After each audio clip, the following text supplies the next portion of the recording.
جاؤں گا، میں بھی اللہ کی راہ میں جام شہادت نوش کروں گا۔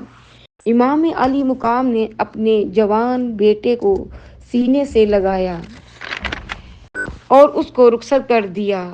حضرت امام علی اکبر جا رہے تھے۔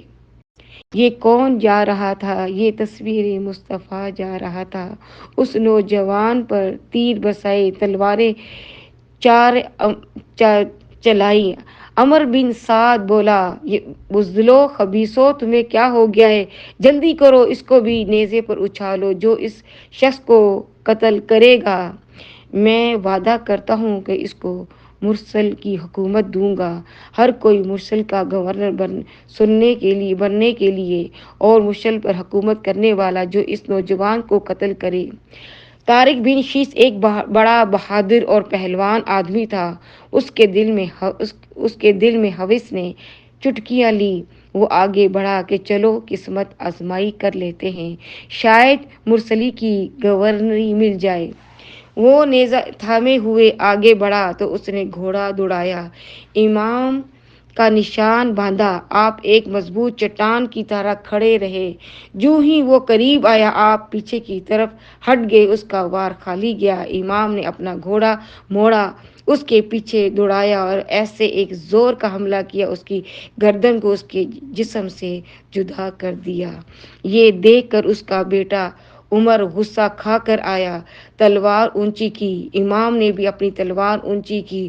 دونوں کی یہ تلواریں ٹکرائی۔ دیکھنے والے دیکھ رہے تھے کہ اس کی لاش زمین پر تڑپ رہی تھی۔ اس کا دوسرا بیٹا، جس کا نام تھا طلحہ بن طارق، وہ بھی غصہ کھا کر آیا۔